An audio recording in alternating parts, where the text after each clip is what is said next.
அஸ்ஸலாமு அலைக்கும். இன்னைக்கு பல்லாவரம் சந்தை தான் போயிருந்தோம். என்ட்ரன்ஸ்லயே நல்ல சத்தமா இருந்தது. என்னன்னு பார்த்தா பெரிய கிளி கூண்டு வச்சிருந்தாங்க. அதோட சவுண்ட் மட்டும் ஒரு நிமிஷம் கேளுங்க. இடமே பார்த்தீங்கன்னா, நல்ல ஹேப்பனிங்கா இருந்துச்சு. நாங்க ஒரு 4:35 மாரி தான் அந்த இடத்துக்கு போயிருந்தோம். ஆனாலும் கிரவுட் இந்த வாட்டி கொஞ்சம் கம்மியா இருந்த மாதிரி தான் இருந்துச்சு. ஆனா கடைங்க வந்து நெறைய இருந்தது. வரிசைக்கும் கடை இருந்துச்சு. முன்னாடி இவ்ளோ கடைகள் கிடையாது. நாங்க ரொம்ப நாள் கழிச்சு இப்ப தான் வரோம்.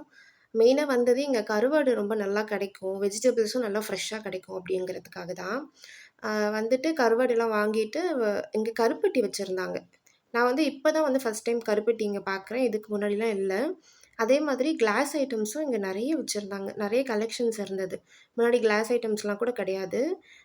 கொஞ்சம் நியூவா இருந்த மாதிரி இருந்துச்சு.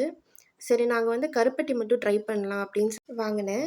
இதோட குவாலிட்டி எப்படி இருக்குன்னு சொல்லிட்டு நான் யூஸ் பண்ணிட்டு நெக்ஸ்ட் வீடியோல கண்டிப்பா ஷேர் பண்றேன். நீங்க பல்லாவரம் சந்தை போனா என்ன வாங்குவீங்கன்னு கமெண்ட் பண்ணுங்க.